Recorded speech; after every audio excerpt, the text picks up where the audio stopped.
I got it. I figured it out. I know what the Democrats are going to do in 2026 and beyond. I know their platform, their whole platform. We figured it out. It wasn't that hard.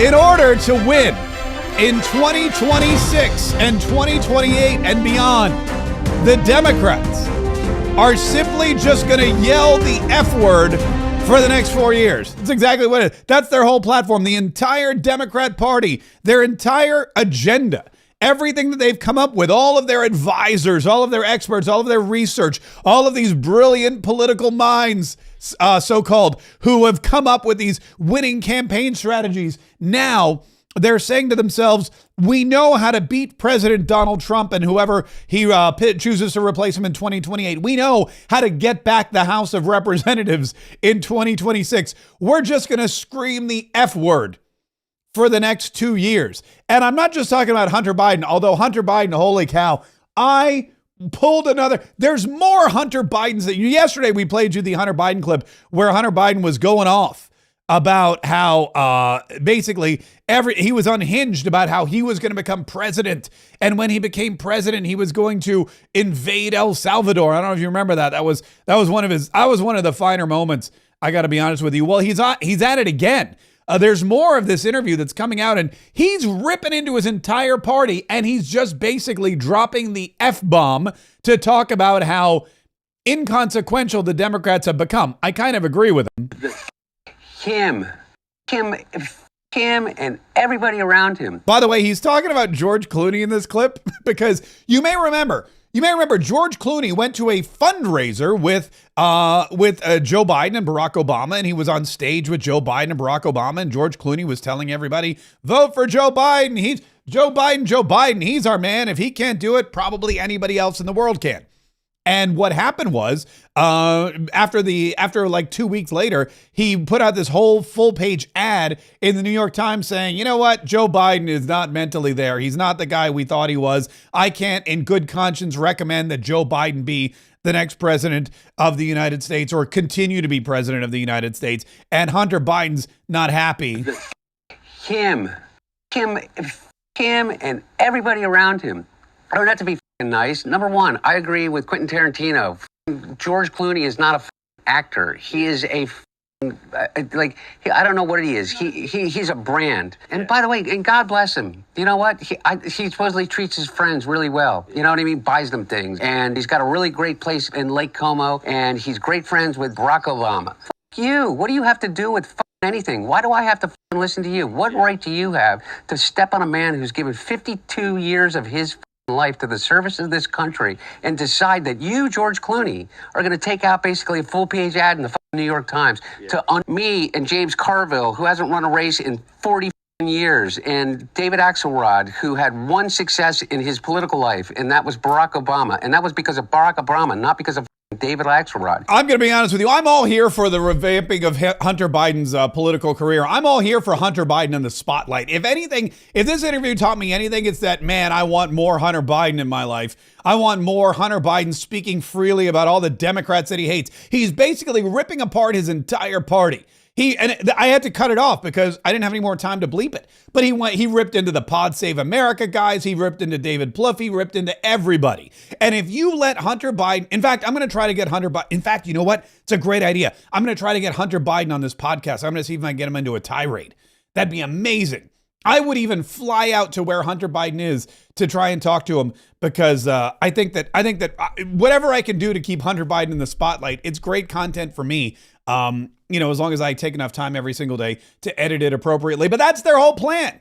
And yes, we're going to get to Ghislaine, whatever you call her. Ghislaine. I've heard of 5,000 different pronunciations of her name today alone. We're going to get to Ghislaine Maxwell. We're going to get to Pam Bondi. We're going to get to the supposed legislation that Tim Burchett is going to be proposing to bring her in front of the House of Representatives, which I'm stoked for, man. That's going to be, you want to talk about must-see TV? Holy cow. That's going to be, well, must-see internet because nobody really watches TV. It'll be must-see internet for sure. We may have to live stream the entire gosh darn thing because it's going to be really incredible. But we're going to get to all the Ghislaine Maxwell stuff first. But you need to realize that the next 2 years are going to be unhinged rants from the Democrats, and their entire vocabulary is just the F word. Their entire argument for why they should come back to power is just filth, foul, foul, filth, foul. F this, F that, F you, F him, F everybody. The Democrats are going to be, they are already unhinged, but what they're doing now is they're showing just how badly they are. They're in the doldrums. They have no leadership. They have no ideas. They're getting pummeled by the Republicans every single day. And so now what we're starting to see is this is what happens when you have no argument. You just drop F-bombs, as Hunter Biden has proven. But it's not just Hunter Biden. Stephen Colbert, you may remember, was canceled. His show was deleted. They said, you're no longer going to be on CBS come the end of this season. And they're not even replacing him. They're just canceling the whole format. He killed the entire format. Stephen Colbert responded to President Donald Trump on his show last night. Guess what he said? On Friday, Donald Trump posted, "I absolutely love that Colbert got fired. His talent was even less than his ratings."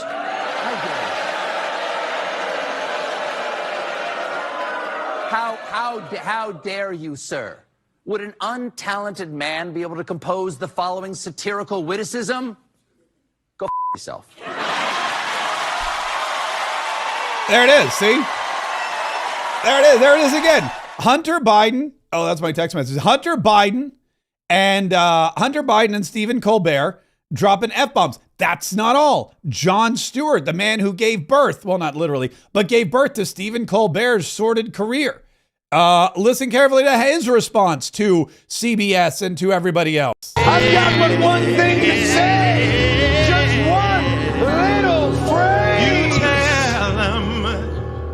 Go f*** yourself.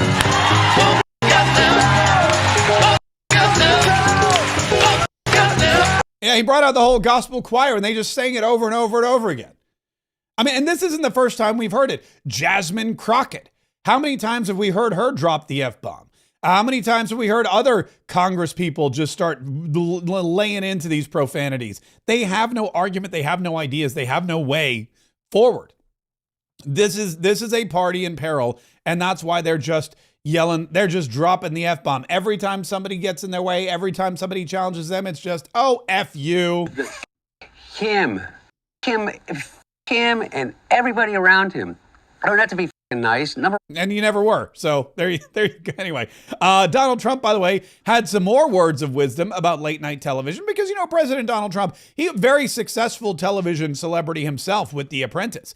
And he wrote, "The word is, it's a strong word at that. Jimmy Kimmel is next to go in the untalented late night sweepstakes, and shortly thereafter, Fallon will be gone. These are people with absolutely no talent who were paid millions of dollars for, in all cases, destroying what used to be great television. It's really good to see them go, and I hope I played a major part in it." So I would imagine that in the next couple of days, we are going to see more profanity-laced retorts from Jimmy Fallon and Jimmy Kimmel, because as we stated before, that's all they have left. The entire Democrat playbook is just F you, F this, F him, F that, F, F, F. That should just be the sign. Democrat 2028, F you. That's gonna be, I don't know, it's gonna be fun to watch. Anyway, listen, thanks so much for being here today. Breaking news this morning about Ghislaine Maxwell. We'll get to that in just a second. But first, make sure you subscribe to this podcast. Make sure you're subscribed to Mark Kaye Saves the Republic, or as Hunter Biden would say, make sure you effing subscribe to this effing podcast, you effer, because it's so effing good. And we want to make sure that you're getting it from iTunes and from Spotify every single day. If you're watching on YouTube, you want to make sure that you're getting the YouTube feed. And set the notification bell, too, the little ding-a-ling thing. That's going to make sure that it sends you a notification every time we go live, which is very, very exciting. All right, so earlier today, I appeared on the Newsmax Wake Up America program with Mark Lauder and Charlotte McBride, and we had a great time. And I was on with Rick Santorum. I probably should have pulled that. I didn't have an opportunity. Rick Santorum said some pretty neat stuff. But right before we went online, or right before we went on the air, there was breaking news from Pam Bondi. And Pam Bondi, she went on X and she wrote the following. Oh, wait, hold on. I just closed. Hold on. Let me pull it up real quick, because this is what happens when I get really excited about Hunter Biden dropping F-bombs. But I accidentally closed out the frame. So Pam Bondi, early this morning, she went on the X and she said, okay, here's the dealio, folks. Here's what we're going to do. We are going to, where is it? Hold on. This is it here. Here we go. Let me pull this up. The Department of Justice does not shy away from uncomfortable truths, nor from the responsibility to pursue justice wherever the facts may lead. The joint statement by the DOJ and FBI of July 6 remains as accurate today as when it was written. Namely, that in the recent thorough review of the files maintained by the FBI in the Epstein case, no evidence was uncovered that could predicate an investigation against uncharged third parties. So what she's saying is, when they said, look, there's no client list, look, there's no blackmail evidence, look, nobody else is going to be tried, she's standing by that. And she's saying we continue to make that stance. President Trump has told us to release all credible evidence. If Ghislaine Maxwell has information about anyone who has committed crimes against victims, the FBI and the DOJ will hear what she has to say.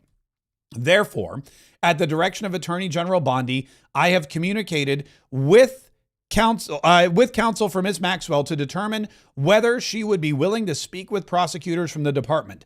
I anticipate meeting with Ms. Maxwell in the coming days. Until now, no administration on behalf of the department had inquired about her willingness to meet with the government. That changes now. So this is a statement from Todd Blanche that Attorney General Pam Bondi retweeted. And Todd Blanche is the Deputy Attorney General. So his plan now is that we are going to go and we are going to interview Ghislaine Maxwell. And that seems positive. That seems like something we haven't seen yet. That seems like something that I think we all would be interested in.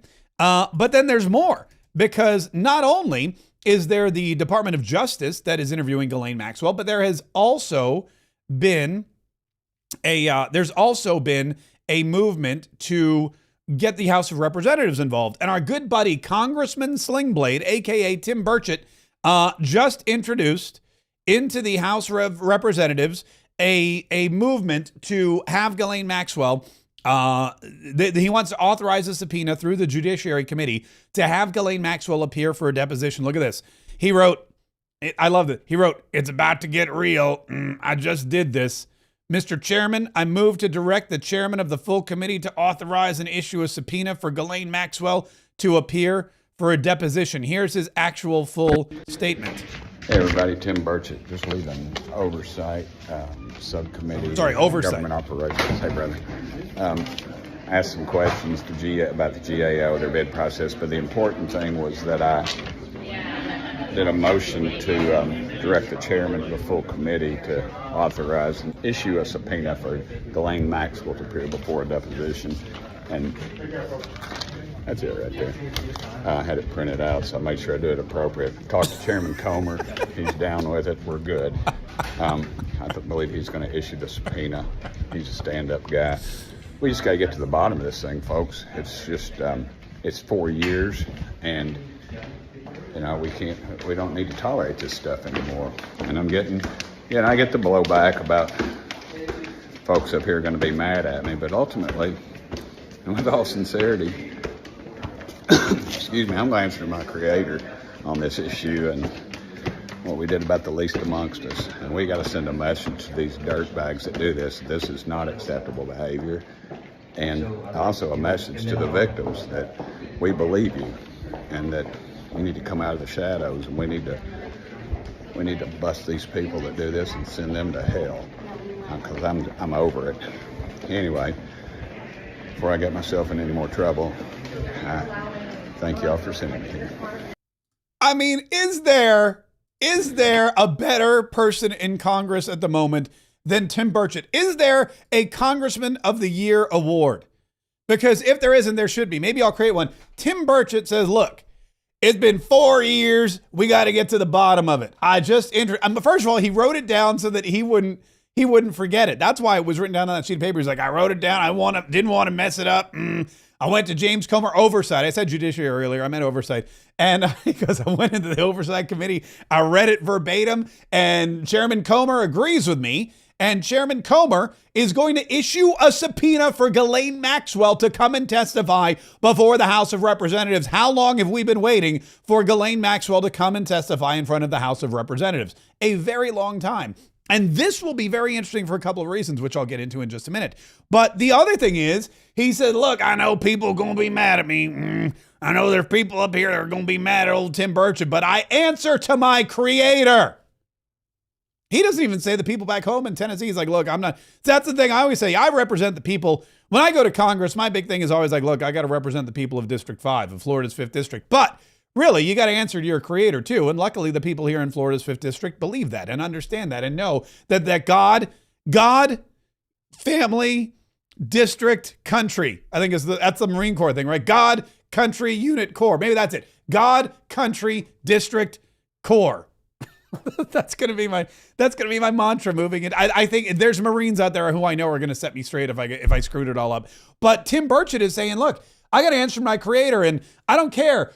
There's dirt bags out there. We got to stand up for the least among us. And who is less among us than these poor innocent children who were trafficked by Ghislaine Maxwell to Jeffrey Epstein for the sexual depravity of very powerful and very rich elites who are still unnamed and who still have not come to justice.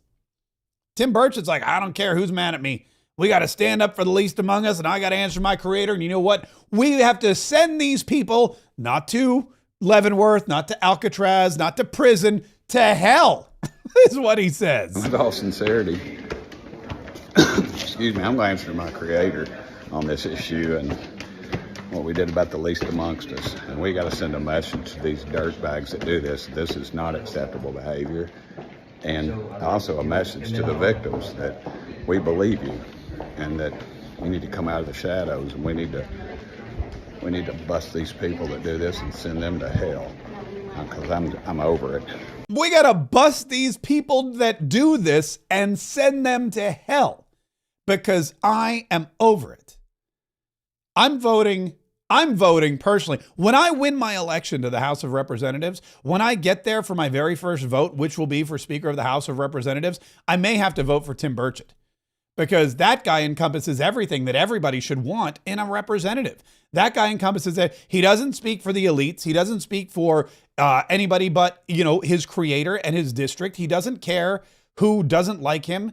He's out there doing the job that he was hired to do. This is a guy, by the way, you may remember, he was one of the 8 who voted with Matt Gaetz, the Gaetz 8, who voted to get rid of Kevin McCarthy.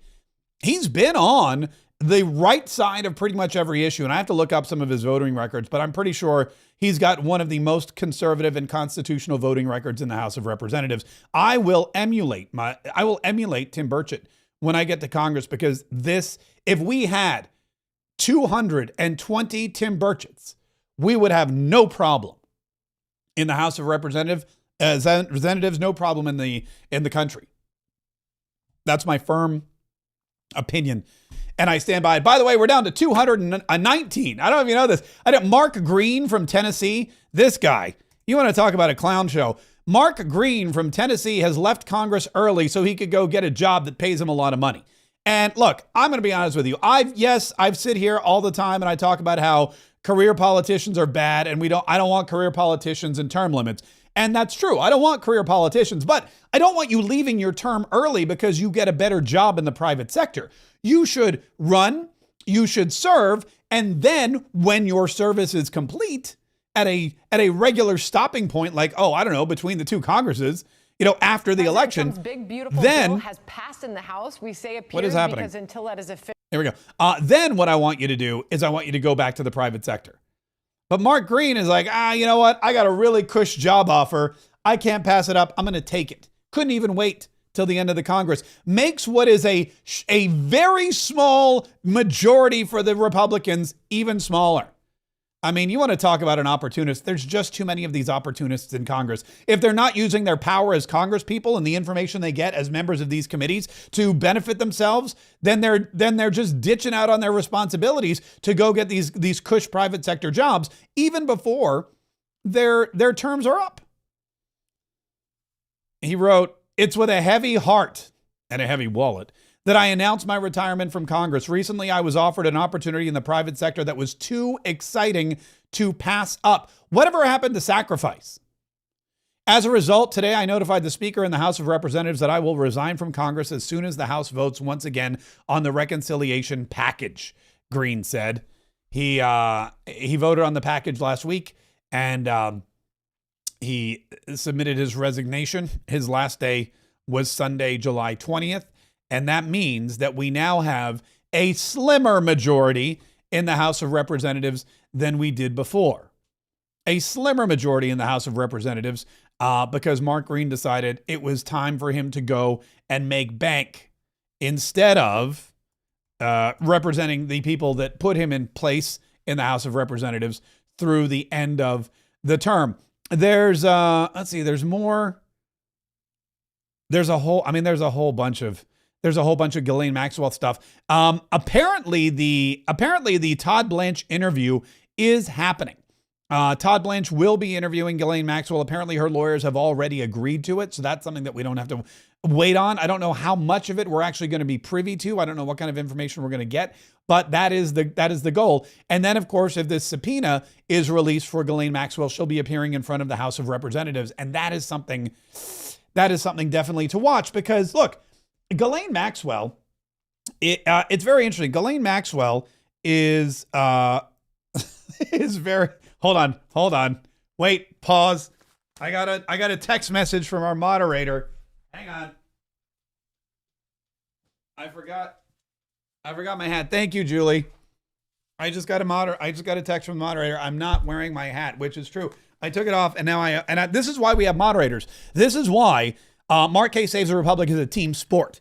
You know, we have Katriots out there. We've got people who are sharing. We've got all you people with your super chats, and we've got our mod squad, we call them. We've got fantastic moderators who are out there, and they do a great job every single day, keeping the trolls at bay, making sure we're running on time, and keeping my head covered with a very important message, Mark Kaye for Congress. So Julie, again, I really do. Julie, Brandy, D, all of our mod squad, they are incredible people, and we couldn't do this show without them. But basically what we're going to see now, and this is really interesting because the whole thing with Ghislaine Maxwell, she's the one woman who knows everything. And if she comes forward with a deposition, an interview with Todd Blanche is one thing. An interview with the DOJ, you know, she's not going to be under oath. Doesn't have to be 100% honest. That's going to be a fact-finding mission. She's probably going to, if she's smart or if her lawyer's smart, demand some kind of immunity.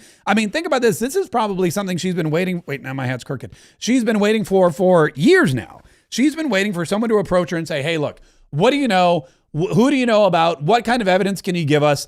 And what can we give you in return? And that's probably how this is going to end. She's going to get some kind of reduction in sentence or leniency or something else because she's not stupid. She's going to make the best deal for her. And in return, she's going to hopefully spill the beans on some of what we've already established or assumed, that there are high-ranking, elite, rich, powerful people who don't want her to talk. Now, I'm also scared for her safety, and I hope that they have some armed guards outside her cell, but like better armed guards than they had outside of Jeffrey Epstein's cell, because those armed guards didn't seem to. Well, I mean, you know the thing. Anyway, but that's happening. And then the House of Representatives, when she comes in front of the House of Representatives, that's even better because the first thing we find, first of all, she's going to be sworn in, and you can't lie when you testify to the House of Representatives, or at least you're not supposed to. We know that people do it all the time. We've seen Christopher Wray do it. We saw James Comey do it. We see everybody lie in front of the House of Representatives. But I'm pretty sure that Ghislaine Maxwell, if she comes forward, will tell the truth. And that information, especially with Tim Burchett on the panel and James Comer, is going to become public. And we're finally going to get some of the answers that we need. Whatever answers aren't in the files or that we don't know about because the files haven't been released, or the videos haven't been released, or the testimony hasn't been released. All the stuff we've been clamoring for years, Ghislaine Maxwell is the key. That makes her the most important woman to a lot of politicians, the most dangerous woman to a lot of elites, and probably, I'm going to be honest with you, somebody, again, who needs to be protected.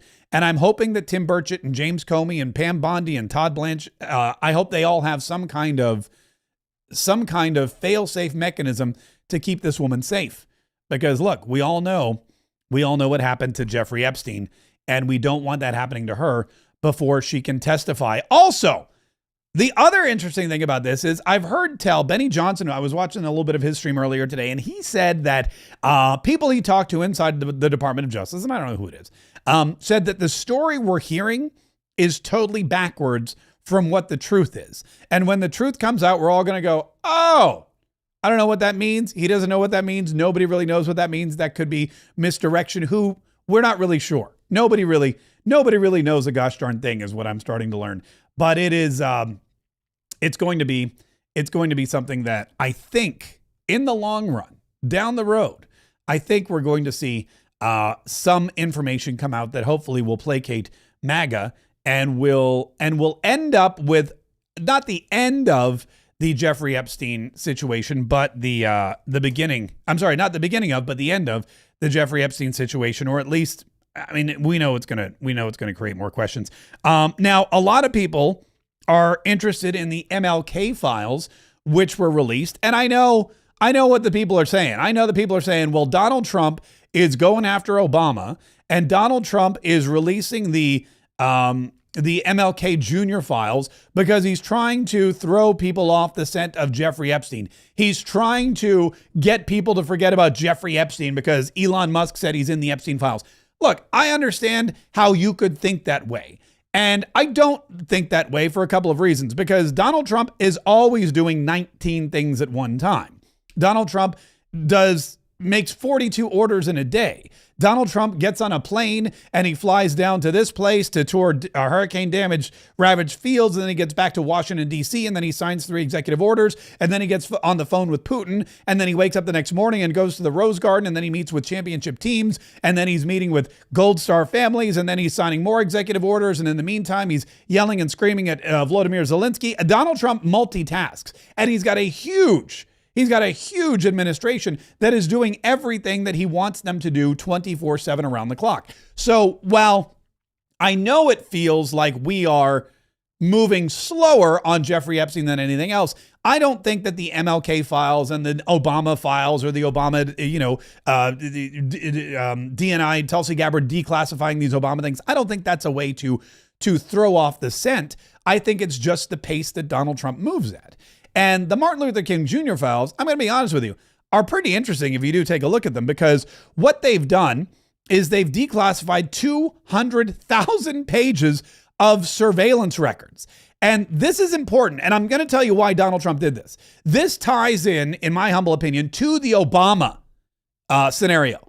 Trump officials release FBI records on MLK Jr. despite his family's opposition. About 200,000 pages of surveillance records released despite objection from slain civil rights leaders' family. Now, what that means is that these records, the family did not want released because the FBI, get this, where have you heard this one before, was trying to frame Martin Luther King Jr. The FBI, they claim, was coming up with fake information, fake phony intelligence. They were making up crimes that they say Martin Luther King Jr. committed, but that he didn't. And they didn't want these declassified memos out there because they think that the narrative that the FBI wanted people to believe then will come out now, that Martin Luther King Jr. was some kind of anti-American threat to democracy, and that he was a criminal, and that he was an agitator, and he was a horrible person, and all these things, because that's what the FBI was trying to do.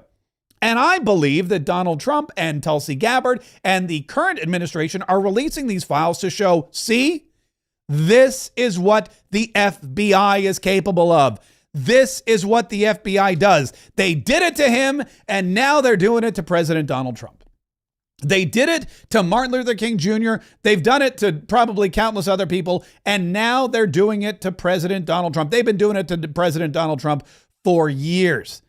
The FBI has been treating Donald Trump the way that Bill Clinton treats his interns, is basically what they've been screwing him over for years. And it's not just the Russia collusion hoax. It's not just the fact that they created, just out of nowhere, they hired Hollywood writers to create first the Steele dossier, then they got the fake FISA warrant so they could spy on Donald Trump's campaign when they knew full well he hadn't done anything. And then after all of that failed and Donald Trump won the election and Hillary Clinton lost and she was crying and screaming into her vodka bottle locked in the hotel room where she refused to come out and concede the election in 2016. When that happened, Barack Obama said, all right, here's what we're going to do. We're just going to make up a story. And we're going to say Russia did it. And the administration came to him, the CIA came to him, the FBI came to him, the NSA came to him, and they said, sir, Russia did not have the tools, they did not have the capability, nor did they have the desire to hack into our election system and get Donald Trump elected over Hillary Clinton. This did not happen, and there's no proof of it. In fact, there's proof of the opposite, that they couldn't have pulled off what you think or what we claimed has happened. And Barack Obama said, throw that away. We're going with the story that they did it. And they fabricated, they lied about all of it. But that's not all. That's not all. Yesterday, Chuck Grassley in the Senate introduced what he calls the Clinton Annex. Now, that is not just that's not like them, putting on an addition to their house for Chelsea and her husband. No, that's the Clinton Annex is a new group of information and files just been released. And the Clinton Annex, get this is very cool, shows that there has been a long time effort in these departments to protect Hillary Clinton and suppress her emails and the way that she tried to illegally destroy her emails, hide her emails, bleach bit her emails, and make you think that the emails on her personal server didn't matter at all. Well, guess what? They mattered a whole heck of a lot. And we know that because of the Clinton Annex. The first blank report is dated blank. And the this is, by the way, redacted. So when I say blank, it's like a bar. I can just go, I could do that. What do you prefer? Should I say blank or should I go, so there's a redaction? I'll go because that's more fun. This is redacted from the Clinton Annex. The first report is dated and the verbatim translation states in relevant part. Recent information appearing in the media about the FBI investigating possible facts of corruption connected with the State Department under Clinton and the granting of preferences to Clinton fund donors created a negative reaction within the party, though this information was known to Democrat Party leaders since June 2015.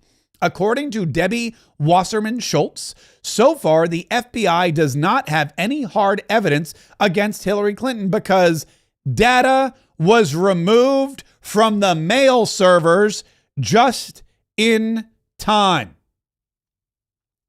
Think about this. This goes back to the whole, you remember the Clinton server scandal. You remember the 35,000 emails that just poof disappeared from her private server. Well, it turns out that those emails proved a point that if you gave money to Hillary Rodham Clinton, if you gave money to the Clinton Foundation, then you got special dispensation, you got special treatment, you got special favors from the State Department. Do you know why Hillary Clinton was made Secretary of State?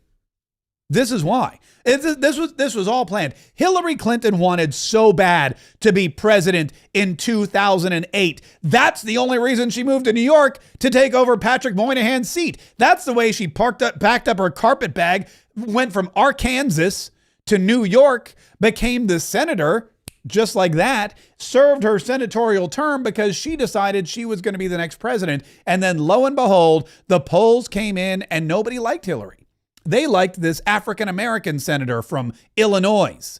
They liked this community organizer from Chicago. They thought, you know what? After George W. Bush, the last thing we want is some old Southern woman We want some Midwestern black guy who's young and speaks well and you can rile up a crowd. And wouldn't it just be great if the Democrat Party were so just diverse and we showed so much equity and inclusion that we nominated the first ever black candidate? And so Hillary Clinton got brushed aside, just pushed to the wayside, just you're gone. Sorry, Hillary, we're done with you. And Barack Obama became president. And Hillary Clinton was furious. She was beside herself. She felt cheated. She felt jilted. She felt like she'd been stabbed in the back. She felt like she'd done everything she was supposed to for years. She slept with Bill Clinton, for crying out loud. She had a baby with Bill Clinton. And even while he was sleeping with anyone else, she still stuck by him. She still stuck. When he went on TV and said, I had an inappropriate relationship in the Oval Office with Monica Lewinsky, I'm sorry, she sat there on the couch next to him and said, our marriage is moving forward and we will get over it. And she didn't do that because she loved him. She did that because she loved herself and wanted to be president. And that didn't work. So she demanded to be Secretary of State. Why? Because she loves this country? Because she wanted to serve in any way possible? No, because she wanted to be able to sell access. So she started the Clinton Foundation. She got millions of dollars from China and other countries. And those other countries and those donors, they got special access to her, to the United States of America, and to Barack Obama. She was doing exactly what Joe Biden and his crooked family were doing the entire time. She was doing exactly what Joe and James and Jill and Hunter and the rest of them were doing. They were selling access to the highest offices in the United States of America. They were taking advantage of their positions and they were making millions. And Hillary Clinton and Bill made hundreds of millions because she was Secretary of State. And those emails proved it. And oh, look at this. The FBI does not have any hard evidence against Hillary Clinton because data was removed from the mail servers just in time. Just in time. Had they been a moment too late, they would have blown the lid off of everything. There's more, though. That's not even the highlighted part. This is the best part. Obama, meaning President Barack Obama, Obama is not in the mood to mar the very final segment of his presidency. Now, we don't have the date because the date has been redacted, but we can use the context clues to figure out this happened after President Donald Trump won the election. This happened after the November 5th election of President Donald Trump. This happened after everything they tried to do to defeat Donald Trump failed. All the spying, all the FISA warrants, all the fake rhetoric about Donald Trump being Putin's puppet, all that stuff, it failed miserably. They couldn't keep the American people from picking President Donald Trump. They couldn't push Hillary Clinton over the line. They couldn't win her Michigan, Wisconsin, or Pennsylvania. They couldn't convince people that as bad as they knew Hillary Clinton to be, she should be the first female president of the United States. It didn't work. And Obama was not in the mood to mar the very final segment of his presidency.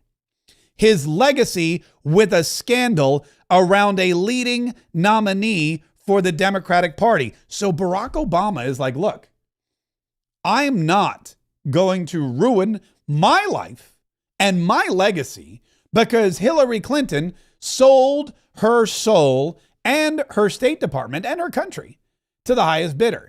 This is not working out the way I wanted it to. Donald Trump was not supposed to win. Now Donald Trump's going to probably come after me, probably come after my family, probably come after everyone in my administration.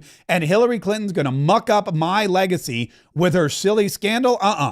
Obama is not in the mood to mar the very final segment of his presidency, his legacy, with a scandal around a leading nominee for the Democratic Party. To deal with this, he is using Attorney General Loretta Lynch, remember her, to mount a pressure on FBI Director James Comey. Alas, so far with no concrete results. You may remember what happened. James Comey basically stabbed Hillary Clinton in the back, flip-flopped.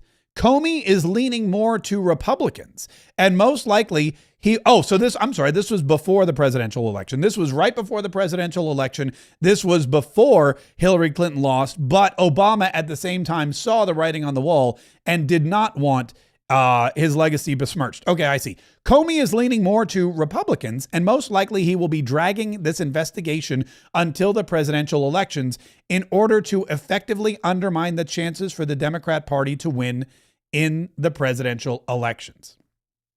So Barack Obama knew what Hillary Clinton was doing. Everybody knew what Hillary Clinton was doing. Hillary Clinton was breaking the law. She was selling her soul. She was selling out her country. She was making millions off of her role in the State Department. She deleted illegally the emails that she illegally was getting on her illegal home-based server, her personal email server, just wiped those out just in time. And Barack Obama was sick and tired of it. So he had Loretta Lynch go and pressure James Comey to do something about it. James Comey didn't do anything about it. Donald Trump becomes president in 2016. And now that Donald Trump is president again, we're starting to see how this all unravels.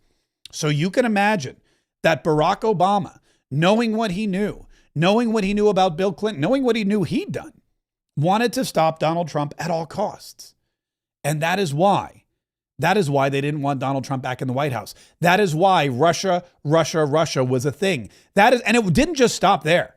Look, I want you to remember, in this last election cycle, okay, it wasn't just Russia. When Donald Trump was president, they came up with Russia. They came up with Russian collusion. They impeached him. They had the whole ridiculous Russia hoax. Bob Mueller came out with his report and said, guess what? There was no evidence of collusion, because there was no evidence of collusion. And that wasn't enough. They knew that Donald Trump was going to try to come back. They knew Donald Trump went away for 4 years. He was going to come back. They knew Donald Trump wanted to be president again. He was going to stop at nothing. And so when the election came around and Donald Trump threw his hat into the ring, the Democrats went back to work. And this time they didn't have the power they didn't go with the Russian collusion story. This time they went with, he stole top secret documents. He was inappropriate with E. Jean Carroll. He tried to fix the election. He did a quid pro quo, all this ridiculous stuff. And they charged him in Atlanta, Georgia. They charged him in Miami, Florida. They charged him in New York City. They charged him in federal court. They put everybody they could on Donald Trump's tail. They took fingerprints and they mugshotted him and they dragged him through the mud. And then there were all the civil cases going on at the same time. You had Alvin Bragg, and you had that idiot woman from Atlanta who's probably going to jail, and you had the guy that dressed like a Star Wars character. All of these folks going after Donald Trump, trying to get him broke or arrested or in jail or all of the above. And every time they tried and failed, he became more popular. So what did they do? They shot him in the head. And they missed. Well, they hit him, but they grazed him. This is why it happened. Look, it's all right there. It's all coming out. What we're starting to see is that this has been an ongoing, coordinated attempt led by Barack Obama, the ringleader of this whole thing, not the Clintons, not the Bidens. Barack Hussein Obama and his administration led this attempted coup against Donald Trump after he won the election. They led this attempted revolt against the president of the United States. And when that didn't work, the same people, because it was the same Joe Biden was Obama's vice president. He became president. We all know Obama was calling the shots. It was the same people in positions of power. Susan Rice, she was right there. They were all right there. It was the same crop of people. They came back, and this time they were going to stop Donald Trump at any cost. And what happened? Multiple assassination attempts against President Trump while he was running for president. It's just a matter of time, I think. I firmly believe, and I'm not privy to any investigative material. I'm not privy to Tulsi Gabbard's, top secret documents, and none of those things. But it's got to be just a matter of time until they can link everything bad that happened to Donald Trump in the last 10 years back to Barack Obama and his crooked administration, who tried their best to overthrow him at any and all costs. I mean, it has to be. Donald Trump was asked about this, by the way. Donald Trump was in the White House he was just earlier today. He had Ferdinand Marcos Jr., who I always forget is the president of the Philippines. But Ferdinand Marcos Jr. was there, and President Donald Trump just went off on all of the Democrats. Well, based on what I read, and I read pretty much what you read, it would be President Obama. He started it. And Biden was there with him. And Comey was there, and Clapper, the whole group was there. Brennan, they were all there in a room. Right here, this was the room. This is much more beautiful than it was then, but that's okay. I have nice pictures up. They came out of the vaults. They were in there for 100 years. This is much more beautiful. We have the Declaration of Independence now in the room, which wasn't here. I guess people didn't feel too good about putting it here, but I do. But you know what? If you look at those papers, they have them stone cold, and it was President Obama. It wasn't lots of people all over the place. It was them too. But the leader of the gang was President Obama, Barack Hussein Obama. Have you heard of him? And except for the fact that he gets shielded by the press for his entire life, that's the one they... Look, he's guilty. It's not a question. You know, I like to say, let's give it time. It's there. He's guilty. This was treason. This was every word you can think of. They tried to steal the election. They tried to obfuscate the election. They did things that nobody's ever even imagined, even in other countries. You've seen some pretty rough countries. This man has seen some pretty rough countries, but you've never seen anything like it. And we have all of the documents. And from what Tulsi told me, she's got thousands of additional documents coming. So President Obama, it was his concept, his idea, but he also got it from crooked Hillary Clinton. Crooked is a $3 bill. Hillary Clinton and her group, the Democrats, spent $12 million to Christopher Steele to write up a report that was a total fake report. Took 2 years to figure that out, but it came out that it was a total fake report. It was made up fiction.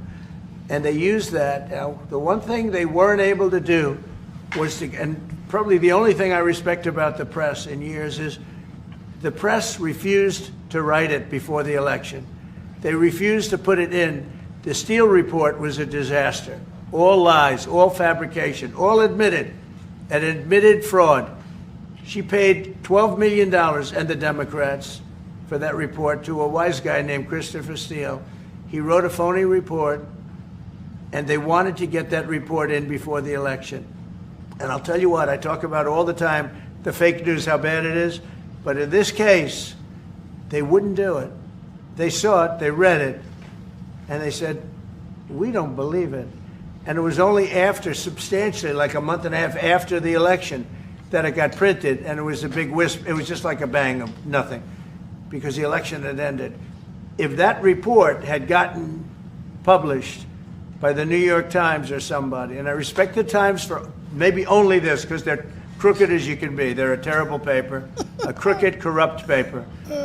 But for this one moment, they said, this is bullshit, we can't put this in. Oh. And neither could any other paper. Wall Street Journal's a lousy paper, very, very dishonest paper.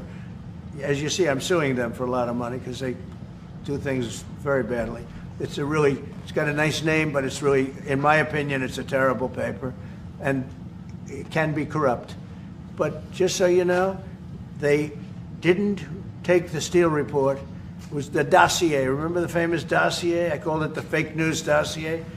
The news wouldn't publish it. And I'm amazed. They had 2.5 months. It was finished. 2.5 months. That was supposed to be what was going to happen. And it got published a couple of months after the election. And frankly, nobody cared too much about it. But that was a big thing. No, we caught Hillary Clinton. We caught Barack Hussein Obama. They're the ones. And then you have many, many people under them. Susan Rice. They're all there. The names are all there. And I guess they figured they're going to put this in classified information and nobody will ever see it again, but it doesn't work that way. And it's the most unbelievable thing I think I've ever read. So you ought to take a look at that and stop talking about nonsense, because this is big stuff. Never has a thing like this happened in the history of our country. Yeah, never has it happened before in the history of our country. And the Wall Street Journal and the New York Times, even though they're horrible, terrible fake newspapers that he's suing, at least one of them, they didn't publish the Steele dossier. But that's it. He's outlining the whole thing. Barack Obama, Donald Trump says he's guilty. Not even allegedly, not even we're investigating. He goes, look, sometimes I say we're going to look into it. We're going to look into it. We're not. He's guilty were the words that Donald Trump used when talking about Barack Obama. No, Barack Hussein Obama is the ringleader. Hillary Clinton was right there with him, and so was Sleepy Joe Biden. They were all there. All of them. All of them were there. So were the rest of them. Comey, Clapper, the whole group. The whole group. They're all. But Barack Obama, he's guilty. He's the ringleader. And that's the witch hunt. Donald Trump always talks about witch hunts. That's the witch hunt you want to go after. The witch hunt that you should be talking about is they caught President Obama absolutely cold. Tulsi Gabbard. What they did to this country in 2016, starting in 2016, but going up all the way going up to 2020 in the election. They tried to rig the election, and they got caught. And there should be very severe consequences for that. You know, when we caught Hillary Clinton, I said, you know what? Let's not go too far here. It's the ex-wife of a president, and I thought it was sort of terrible. And I let her off the hook, and I'm very happy I did. But it's time to start, after what they did to me, and whether it's right or wrong, it's time to go after people. Obama's been caught directly. So people say, oh, you know, a group. It's not a group. It's Obama. His orders are on the paper. The papers are signed. The papers came right out of their office. They sent everything to be highly classified. Well, the highly classified's been released. And what they did in 2016 and in 2020 is very criminal. It's criminal at the highest level. So that's really the things you should be talking about. I mean, and he brings up some amazing points. First of all, I love that he just refers to Hillary Clinton as the wife of an ex-president. Hillary Clinton was first lady. Hillary Clinton was a senator. Hillary Clinton was secretary of state. Hillary Clinton ran for president. And Donald Trump says, I didn't go after her because she's the wife of an ex-president, which you know is that's a slap in the face to her. I didn't want some ex-president's wife to go up the river because that's all she really is. And, you know, that's fair. And he said he's fine with it. A lot of people were angry that he didn't go after Hillary Clinton. A lot of people thought he should have sent Hillary Clinton to the finest female federal penitentiary in the country, or maybe not even the finest, but maybe the worst. But he didn't. He said, look, I don't want to get into the habit of us going after the wives of ex-presidents, no matter how horrible they happen to be. But Barack Obama, he's the guy, man. He's going to go after Barack Obama. He already is. He's saying, Tulsi Gabbard, I read these things in this very room. And how poignant is that? Donald Trump is sitting back in the Oval Office and he's announcing that Barack Obama is guilty. And he's announcing all these other people are guilty. And he's announcing Hillary Clinton and Joe Biden. I mean, think about this. Two former presidents, the wife of a former president, the Secretary of State, countless other individuals in high-ranking positions in the administration, head of the FBI, head of the CIA, all of these individuals who've been lying and corrupt. And he's sitting there and he goes, in this very room, in the Oval Office, Barack Obama decided that he was going to initiate a coup against President Donald Trump. In this very office, there was a meeting and a memo was hidden and the order was given and Barack Obama signed off on it. And we have the documentation. We have his signature on it. We see what he ordered. We know exactly how he planned this out. We know exactly what he plotted in this very room. And now Barack Obama's not in that room. Joe Biden is not in that room. Donald Trump is back in the room, and Donald Trump has the power to declassify whatever he wants, and Tulsi Gabbard has that power. And this is why they tried to stop him in any way, shape, or form, whether with lawfare, whether with courts, whether with the FBI, or whether with an assassin's bullet. They had to stop Donald Trump because they knew he would declassify all of these documents that they signed in the Oval Office to overthrow the government of the United States of America. It is probably the biggest thing going on. And yes, Epstein's big. Yes, we need to know what happened with the Epstein files. Yes, Ghislaine Maxwell is going to testify. And yes, we're hopefully going to get to hear all of the sort of details and know who was involved. And as Tim Burchett said, bring them to justice and stand up for the least among us and send them all to hell. But we also need to make sure that the people who tried to destroy our country and overthrow our government, they need accountability. They need retribution, and everyone else needs to be taught that this kind of thing doesn't happen in the United States. You know what's really like crazy is that they always talk about free and fair elections, and they talk about how Donald Trump was trying to interfere in elections. And January 6th was not a coup. January 6th was a protest. This is a coup. This January 6th was the Easter egg roll compared to what Barack Obama had planned. January 6th was a picnic in a winter carnival compared to what Barack Obama tried to do with the powers given to him by the people of the United States of America. You want to talk about lawfare? You want to talk about weaponizing the government? This isn't just a bunch of auto pen pardons anymore. This is corruption at the highest level. This is why Hunter Biden's so angry. Him, and everybody around him. I don't have to be nice. Number one, I agree with Quentin Tarantino. George Clooney is not a actor. Yeah, sorry. I love that. I can't wait. So I got to somebody get me Hunter Biden's information. Somebody get me Hunter Biden's publicist. I got to get Hunter Biden on the show. I'm going to do a full length. I will go anywhere. Where does he live now? Is he in California, Miami, Delaware? I don't even know. Wherever this guy is, I will fly there with my camera and my microphone, and I will interview the guy because I just have to. That's got to be a feather in my cap. That's got to be something in my wheelhouse. Hey, speaking of feathers in my cap, look, we got a super chat that I wanted to share with you because we love our super chatters. And if you drop a super chat on YouTube, or if you drop a Rumble rant on Rumble, rather, I guess is where Rumble rants would come from, then we will shout you out. And look at this. We got one from Jeff Tim, very generous Jeff Tim, $5. And he writes, Mark, you need to do more talking. Said no one ever. Getting more feedback from the district. Oh, I see. Yeah, for the election. No, first of all, Jeff, I appreciate the $5 Rumble rant. I'm sorry, super chat on YouTube. That was very, very generous of you.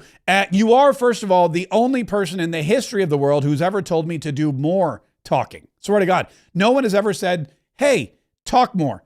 And getting feedback from the district. I'm out all the time getting feedback from my district. In fact, I don't know if I shared. I'm going to share this with you. So we have an event coming up. We have a rally coming up in Jacksonville Beach, Florida, which is right in the heart of Florida's 5th District. And it's going to be at a place called Sneakers Sports Grill. Why Sneakers Sports Grill? Well, number one, they're huge. Number two, they love us and we love them. And number three, there's beer and wings. So who wouldn't like it? I put together a little commercial that I threw up on Facebook earlier today. If you missed it, here's all the deets. I don't know who needs to hear this, but if you live in Florida's 5th District, your congressman is not representing you the way you think your congressman is representing you. That's why I'm running for Congress, and I'm hosting my first political rally on August 18th. Monday, August 18th marks 1 year till primary day, when we can replace John Rutherford with me, Mark Kaye. And the first 100 people that show up at the rally, look, you get a Mark Kaye for Congress yard sign, huh? You can stick it in your yard. You can stick it in your neighbor's yard. You could just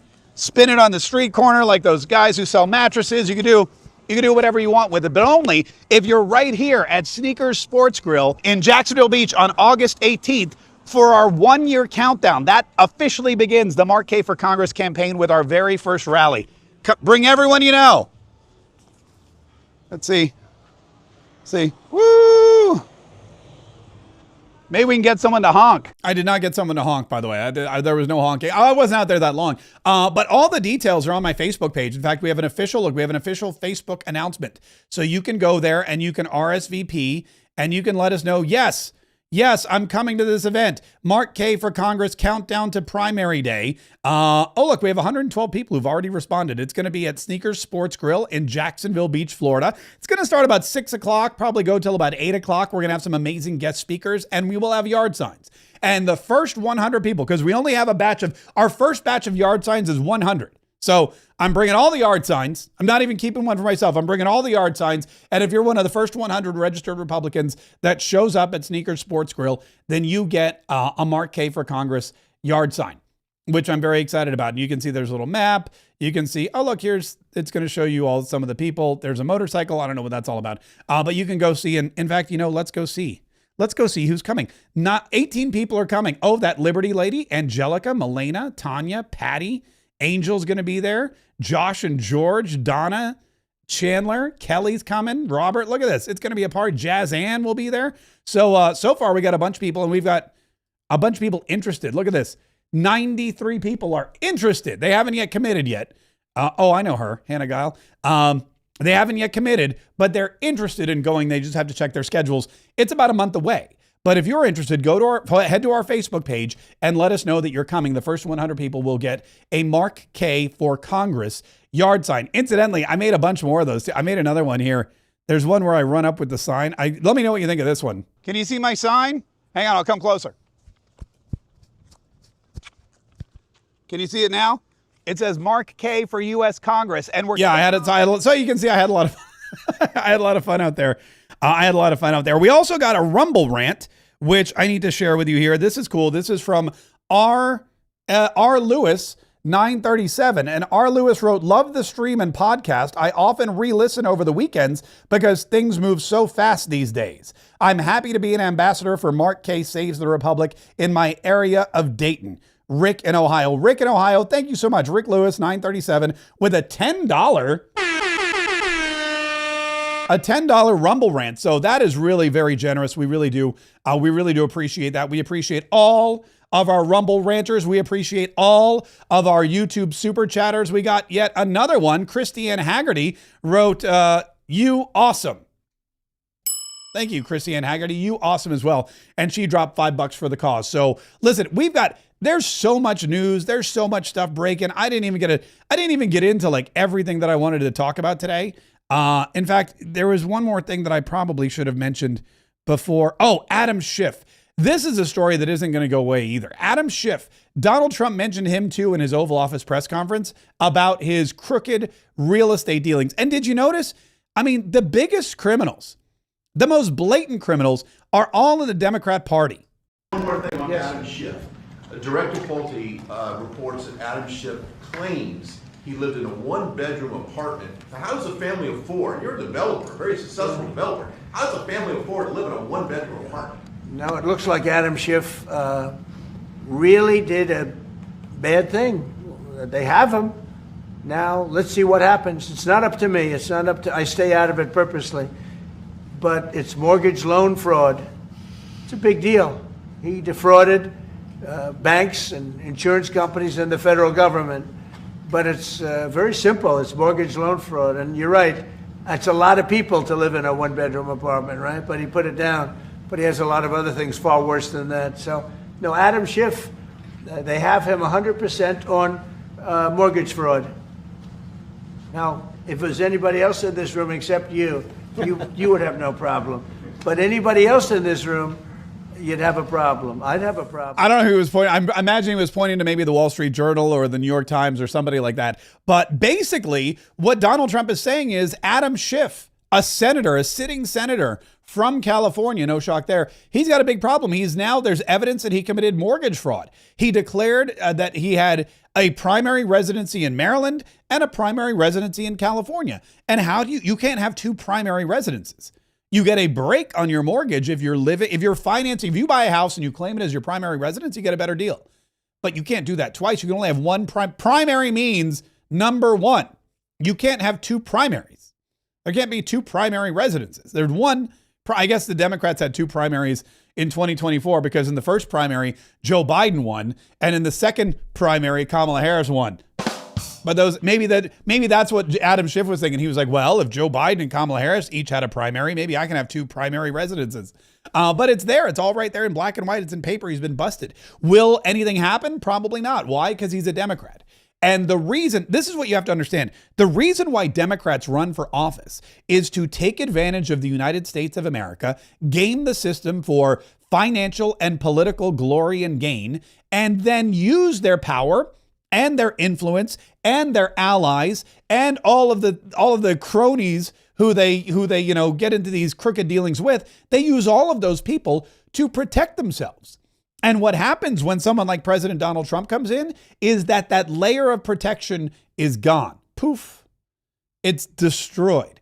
And anything goes at that point. Your crimes. Barack Obama knew that as long as Joe Biden was in a position of power, he knew for 4 years, He was petrified that Donald Trump was going to declassify those documents. He was petrified that Donald Trump's administration would find out what Barack Obama did, what he was capable of, how he tried to overthrow the government, how he lied about it all. He was afraid that they were going to find out about Hillary Clinton, everything.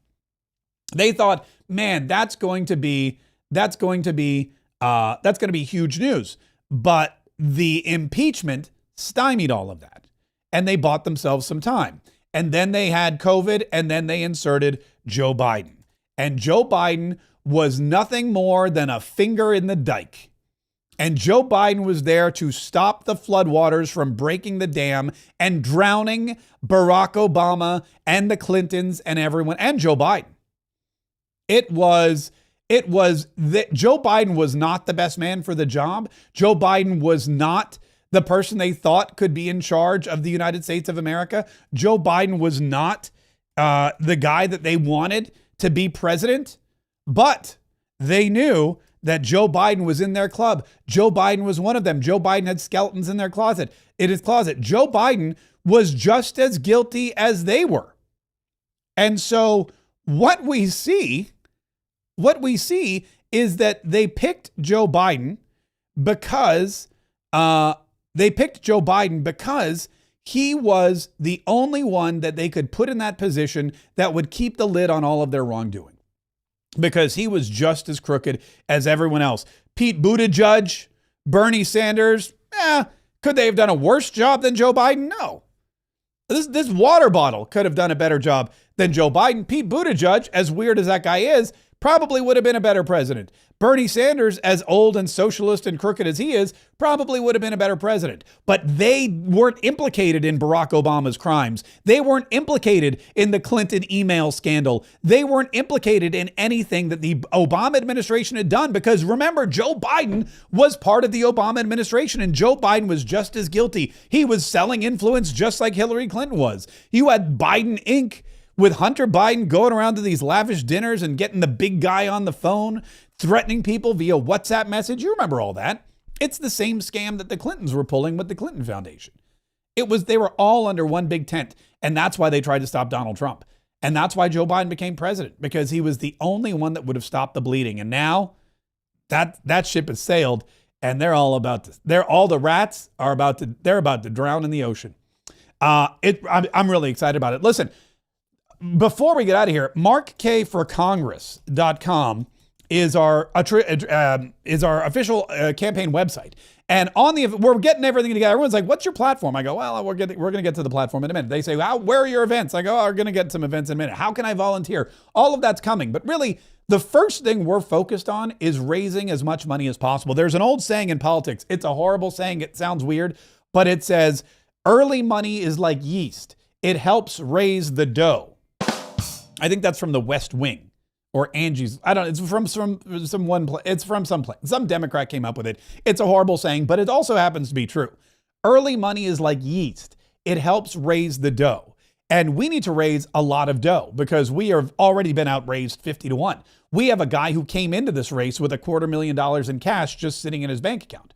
We have a guy who is filthy rich because, well, he made a lot of really lucky stock trades while he was in Congress. So if he needs to, he can dip into his own coffers and spend millions of his own dollars. But he doesn't need to, because he has a lot of special interest groups and major donors who have already come after him. So we need to raise some early money, because that helps raise the dough later on. And that's why our website is up and running right now, markkforcongress.com. And we're getting a lot of donations, $25, $50, $100. Those are all great.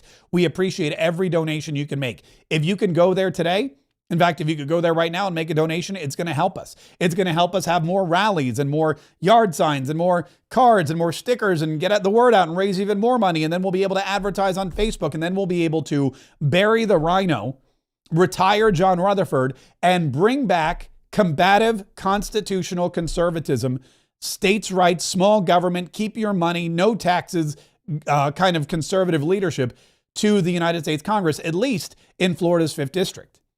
America First starts in Florida's 5th.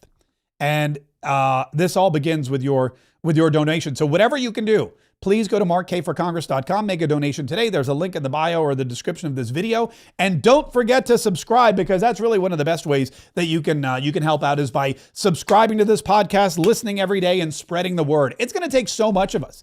It's going to take so much. Remember, the Democrats, they seem like they're lost. They don't have anything to do. They have no idea. They have no concept of how they're going to save this country, which makes them dangerous. They're just running around right now, attacking ICE agents, cussing up a storm. I've got but one thing to say. Just one little phrase. You tell them. Go f*** yourself. Yeah, that's all they got. That's all they got. But that makes them dangerous. They're violent, they're vulgar, and they have nothing left to lose. So they're going to fight and scrape and claw and do all sorts of horrible, disgusting things to keep power. We need some people who are going to fight and claw and get in their face and push back even harder than the people that we already have. And the best way you can help out is by going to markkforcongress.com and making that donation. Cindy DuPont also, look at that. She just dropped a super chat. We need more real Americans like you in our political offices. Cindy DuPont, I really appreciate that. That is very sweet. So you can still leave a super chat, but you can leave a super chat anytime you want. Sometimes I wake up in the morning and people have left super chats on videos I did like days ago. And I go, that's fantastic. Thank you so much. Like I said, every little bit helps. And keep listening, and make sure you subscribe, and make sure you set those notifications, because every day I'll be here bringing you the truth. I'm going to be here helping you sharpen your sword, keep your wits about you, make sure you're armed with all the information you need, make sure you're aware of the threats that are coming at you constantly from every angle. And we are going to build a powerful army of Patriots. From right here at Mar-a-Lago, from Patriot HQ in illustrious Jacksonville, Florida, we are going to build a national coalition of Patriots that will continue every single day to protect the Constitution of the United States of America and the ideals of our founding fathers and our good Christian moral values, and do whatever it takes, whenever it takes, wherever it takes, to fight, so we can save the Republic. We will have an after party in the Patriot Club. If you're a Patriot Club member, we will see you there. If you're not a Patriot Club member, you have 3 minutes to become one. Go to patriots.com. The after party begins in 3 minutes.